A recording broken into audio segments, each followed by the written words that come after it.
Hello guys, welcome to our channel. তো আজকের এই ভিডিওতে আমরা কথা বলবো ইন্ডিয়ান ফুটবল রিলেটেড বেশ কিছু গুরুত্বপূর্ণ আপডেট নিয়ে। আইএসএলের বেশ কিছু ক্লাবকে নিয়ে আলোচনা করব। তো ভিডিওটা ইন্টারেস্টিং হবে, শেষ পর্যন্ত দেখতে থাকো। আর আমাদের এই চ্যানেলে যারা প্রথমবার এসেছো তারা অবশ্যই সাবস্ক্রাইব করে পাশের বেল আইকনটিতে অল প্রেস করে দিও। তো চলো শুরু করা যাক। তো প্রথমেই আমরা কথা বলে নেব মুম্বাই সিটি এফসিকে নিয়ে। তো মুম্বাই সিটি এফসি গতকালকেই তারা তাদের এই মরশুমের প্রথম আইএসএল ম্যাচটা খেলে নিল। তো সেই ম্যাচে তারা 1-0 গোলে চেন্নাইন এফসিকে হারিয়ে 3 পয়েন্ট তুলে নিল নিজেদেরই ঘরের মাঠে। আর একটি মাত্র গোল কিন্তু এলো সেই জনি কাউকো, মোহনবাগানেরই একসময়কার দুর্দান্ত নজর কাড়া প্রাক্তন বিদেশি। তো সেই জনি কাউকো বক্সের বাইরে থেকে একটা শট করেছিল, যে বলটাকে ক্লিয়ার করতে যায় আর এক মোহনবাগানের প্রাক্তন প্লেয়ার প্রীতম কোটাল, এবং সেটা কিন্তু হেড হয়ে আত্মঘাতী গোল হয়ে যায়। বলটা জালে জড়িয়ে যায়, যেখানে নওয়াজের কিচ্ছু করার ছিল না। প্রায় 49 মিনিটের মাথায় এই ঘটনাটি ঘটে। আর এই একমাত্র গোলেই মুম্বাই সিটি এফসি ম্যাচটা জেতে। তবে মুম্বাইয়ের তুলনায় চেন্নাইয়ের কিন্তু অনেক ভালো খেলেছিল। তবে সেই জনি কাউকোর জন্য কিন্তু মুম্বাই 3 পয়েন্ট তুলে নিল নিজেদেরই ঘরের মাঠে। তো গতকালকের ম্যাচে মুম্বাই সিটি এফসি 3 পয়েন্ট পেলেও চেন্নাইন এফসি কিন্তু অনেক ভালো খেলেছে। তো এখান থেকে আমরা যেটা বুঝতে পারলাম, চেন্নাইনের পরের ম্যাচই কিন্তু মোহনবাগানের সঙ্গে রয়েছে 23 তারিখে। অর্থাৎ মোহনবাগানের জন্য ম্যাচটা বেশ টাফ হতে চলেছে, খুব একটা সহজ হবে না চেন্নাইনকে হারিয়ে 3 পয়েন্ট তুলে নেওয়াটা। তো দেখা যাক মোহনবাগান কি করে। তবে এই ম্যাচেই মুম্বাই সিটি এফসির Spanish winger Jorge Ortiz Mendoza তিনি কিন্তু চোট পেয়েছেন, যার ফলে সামনের কেরালা ব্লাস্টার্স এফসির এগেনস্টে মুম্বাইয়ের যে ম্যাচ রয়েছে সেই ম্যাচে খেলতে পারবে না এই জর্জ অর্টিজ মেন্ডোজা। এই মুহূর্তে মুম্বাইয়ের 4 জন বিদেশিই রয়েছে, তার মধ্যে আবারও একজন ছিটকে গেল। তো কেরালা ম্যাচটা মুম্বাইয়ের জন্যও কিছুটা টাফ হতে চলেছে। এরপরে যদি আমরা কথা বলি মোহামেডান এসসিকে নিয়ে, তো লিগ চলাকালীন দল কিন্তু তুলে নিল মোহামেডান এসসি। সেটা সিনিয়র টিম নয়, আন্ডার 14 আই লিগের টিম, যেখানে কিন্তু 4 ম্যাচে 75টা গোল খেয়ে লজ্জার রেকর্ড করলো এই মোহামেডান এসসি জুনিয়র টিম। মোহনবাগানেরই সঙ্গে একটা ম্যাচে তারা 23-0 গোলে হেরেছিল, খুবই লজ্জার একটা বিষয়। তো সেখানেই মোহামেডান কর্তারা অল ইন্ডিয়া ফুটবল ফেডারেশনকে আবেদন করেছিলেন যাতে এই মরশুমের জন্য মোহামেডান এসসির সব ম্যাচ বাতিল করে দেওয়া হয়, এবং যে সমস্ত এই ম্যাচগুলোতে গোল রয়েছে সব কিছু যেন ডিলিট করে দেওয়া হয়, এমনই একটা আবেদন করেছে। এবং তারা দল তুলে নিয়েছে, মোহামেডান নামটাই থাকবে না এই মরশুমের এই ম্যাচগুলিতে। তো সেখানে খুবই একটা লজ্জার বিষয়। এমনিতেই সিনিয়র টিমই কিন্তু খুবই আর্থিক অবস্থায় ভুগছে, কোনো ইনভেস্টর নেই। তো সেই সব চিন্তার জন্যেই হয়তো ইউথ ডেভেলপমেন্ট ঠিকভাবে হয়নি। তো আশা করব পরের মরশুমে সব কিছু ঠিকঠাক হবে এই মোহামেডান এসসি টিমটার। তবে এটা কিন্তু খুবই লজ্জার একটা রেকর্ড, যেখানে কলকাতার 3 প্রধানের মধ্যে অন্যতম একটা ক্লাব এই মোহামেডান এসসি, খুবই ঐতিহ্যবাহী একটা ক্লাব। তো তোমাদের এই বিষয়ে কী মতামত সেটা কমেন্টে জানিও।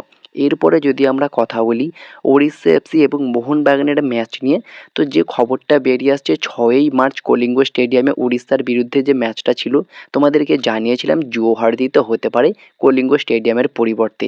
কিন্তু কেন এই ভেন্যুটা পরিবর্তন হচ্ছে সেটার আপডেটও পাওয়া গিয়েছে, সেটা তোমাদেরকে জানিয়ে দিই। তো যেমনটা শোনা যাচ্ছে, ওই একই সময়ে কলিঙ্গ স্টেডিয়ামে রাগবি ইভেন্ট আয়োজিত হতে চলেছে।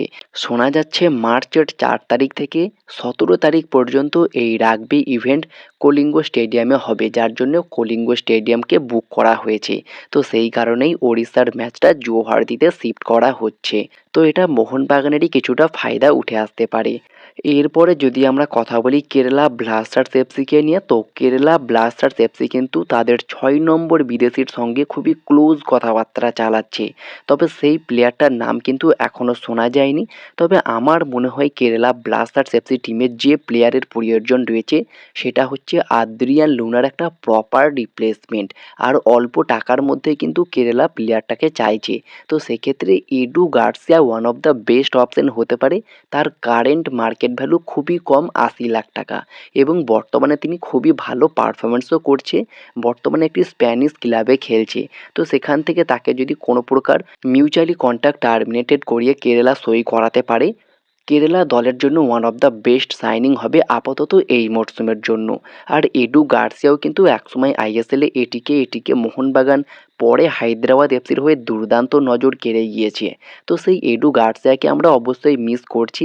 শোনা যাচ্ছিল ওড়িশা এফসি তাকে সই করাতে পারে, তবে সার্জিও লোবেরা চলে আসার পরে আর ডিলটাতে এগোয়নি ওড়িশা এফসি। তো বর্তমানে কেরালা দল যদি এই এডু গার্সিয়াকে ব্যাক করাতে পারে আমার মনে হয় অনেক বেটার হবে। তবে এটা চূড়ান্ত কোনো আপডেট নয়, জাস্ট আমার মতামতটা শেয়ার করলাম। তবে কেরালা কিন্তু তাদের 6 নম্বর বিদেশির সঙ্গে খুবই ক্লোজ কথাবার্তা চালাচ্ছে। তো দেখা যাক সেটা কোন দেশের এবং কোন বিদেশি হয়। তোমাদের কি মনে হয় এডু গার্সিয়াকে নিলে কি বেটার হবে কেরালা দলের জন্য? অবশ্যই কমেন্টে জানিও। এরপরে যদি আমরা কথা বলি মোহনবাগানকে নিয়ে, তো সার্জিও লোবেরা যে টিমেই গেছে, মুম্বাই এফসি, গোয়া, ওড়িশা এফসি, সেই টিমেই কিন্তু আহমেদ জাহুকে নিয়ে গিয়েছে। আর আহমেদ জাহুর খেলা তোমরা দেখেছো, খুবই কোয়ালিটি একজন প্লেয়ার, কখনো সেন্ট্রাল মিডফিল্ডে, কখনো ডিফেন্সিভ মিডফিল্ডে, কখনো অ্যাটাকিং মিডফিল্ডে খেলতে, ওপর দিকে গিয়ে আক্রমণ করতে, নিচে পুরোপুরি ডিফেন্স লাইনটাকে ব্লক করতে, মাঝ মাঠের খেলাটাকেও নিয়ন্ত্রণ করতে, সব কিছু কিন্তু আমরা এই একটা প্যাকেজ পেতাম আহমেদ জাহুর থেকে। আর সেরকমই আহমেদ জাহুর মতোই দুর্দান্ত প্লেয়ার পেয়ে গেল মোহনবাগানেও সার্জিও লোবেরা। আর সেই প্লেয়ারটা হচ্ছে আপুইয়া। বর্তমানে আপুইয়া কিন্তু এই মোহনবাগান টিমের মেন সিরদারা, মাঝ মাঠটাকে পুরো নিয়ন্ত্রণ করছে, কখনো কখনো ওভারল্যাপে গিয়ে আক্রমণ করছে এবং কখনো এসে তিনি সেন্টার ব্যাক পজিশনে খেলছে। প্রথম ম্যাচটাতেই তোমরা দেখে থাকবে আপুইয়া কিন্তু বেশিরভাগ সময়টাতে তিনি কিন্তু অ্যাজ এ সেন্টার ব্যাক খেলছিল, সেকেন্ড সেন্টার ব্যাক হিসাবে চলে আসছিল এবং আলবার্তো একটা সাইডে খেলছিল, মেহতাব একটা সাইডে খেলছিল, মাঝখানে শিফট করছিল আপুইয়া। দুই দিকের যে সাইড ব্যাক ছিল অভিষেক এবং রানওয়াডে, দুজনেই কিন্তু ওভারল্যাপে গিয়ে অ্যাজ এ লেফট মিডফিল্ডার এবং রাইট মিডফিল্ডে খেলছিল। তো সেখানেই আপুইয়া কিন্তু বর্তমানে সেম আহমেদ জাহুর মতো রোলটা প্লে করছে, একজন বিদেশির থেকে কম নয় বর্তমানে এই আপুইয়া। তবে বর্তমানে আপুইয়ার যদি কোনো চোট হয়, আশা করছি যেন না হোক, তো সেক্ষেত্রে আপুইয়ার প্রপার রিপ্লেসমেন্ট পাওয়াটাও কিন্তু বর্তমানে কঠিন হয়ে যাবে। যদিও দীপক তাংড়ি, অনিরুদ্ধ থাপা, অভিষেক সূর্যবংশী, গ্ল্যান মার্টিন্স একাধিক প্লেয়ার রয়েছে, তবে আপুইয়ার মতো কতটা ভালো খেলতে পারবে সেটা একটা প্রশ্নচিহ্ন থাকছে। তবে তোমাদের কি মনে হয় অনিরুদ্ধ থাপা কি পারবে আপুইয়ার প্রপার রিপ্লেসমেন্ট হতে? যদি পারে সেক্ষেত্রে আপুইয়া যদি কোনো ম্যাচে না খেলতে পারে, আপুইয়ার জায়গায় অনিরুদ্ধ থাপা এবং অনিরুদ্ধ থাপার জায়গায় যদি সাহাল খেলে তাহলে কতটা বেটার হবে সেটা তোমরা কমেন্টে জানিও। তো মোহনবাগানের কি বিদেশি সিডিএমের প্রয়োজন রয়েছে যদি আপুইয়া এরকম খেলে? আর যদি আপুইয়া এরকম খেলে তাহলে যদি একজন বিদেশি সিডিএম আসে তার পাশে, তাহলে মোহনবাগানের মাঝমাঠটা কেমন হবে সেটা তোমরা কমেন্টে জানিও। তো এই ছিল আজকের ভিডিওটি ভালো লাগলে লাইক, শেয়ার, কমেন্ট করে আমাদের চ্যানেলটিকে সাবস্ক্রাইব করে দিও। পাশে থাকা বেল আইকনটি ক্লিক করতে একদমই ভুলো না। তো দেখা হচ্ছে নেক্সট কোনো ভিডিওতে। Bye bye, have a good day.